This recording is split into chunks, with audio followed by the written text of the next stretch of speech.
ونستغفره ونؤمن به ونتوكل عليه ونعوذ بالله من شرور أنفسنا ومن سيئات أعمالنا من يهده الله فلا مضل له ومن يضلله فلا هادي له ونشهد أن لا إله إلا الله وحده لا شريك له ونشهد أن سيدنا وحبيبنا ومولانا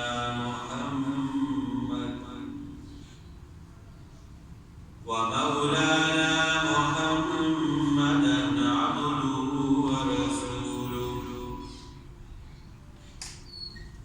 أما بعد فأعوذ بالله من الشيطان الرجيم بسم الله الرحمن الرحيم وما أرسلناك إلا رحمة للعالمين صدق الله العظيم قال رسول الله صلى الله عليه وسلم أوتيت علم الأولين والآخرين أو كما قال رسول الله صلى الله عليه وسلم اللهم صل على محمد وعلى آل محمد كما صليت على إبراهيم وعلى آل إبراهيم إنك حميد مجيد اللهم بارك على محمد وعلى آل محمد كما باركت على إبراهيم وعلى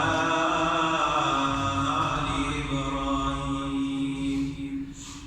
إنك حميد مجيد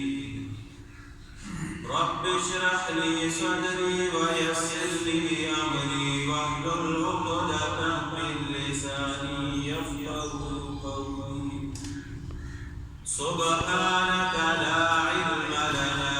إلا ما علمتنا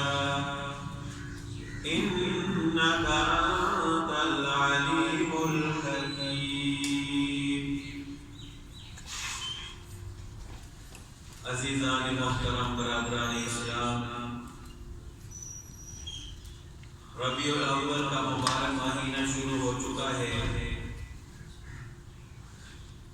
یہ وہ مبارک مہینہ ہے جس میں امام الانبیاء سید الانبیاء سرور کائنات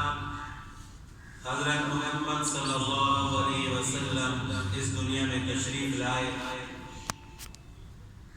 اس مہینے کے نام سے معلوم ہوتا ہے کہ یہ ایک بڑی برکت والا مہینہ ہے کہ ربیع الاول ربیع کہتے ہیں بہار کو اور اول کا معنی ہے پہلی یعنی پہلی بہار تو اس بات میں کوئی شک نہیں ہے کہ رسول اللہ صلی اللہ علیہ وسلم کا اس دنیا میں آنا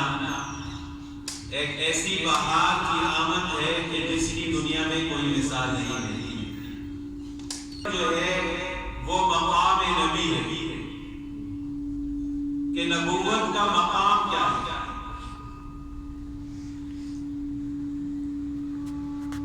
اگر ہم قرآن پاک کو دیکھیں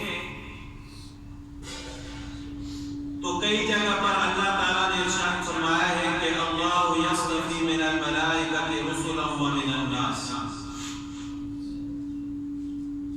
کہ اللہ تعالیٰ نے فرشتوں میں سے پیغام پہنچانے والے اور لوگوں میں سے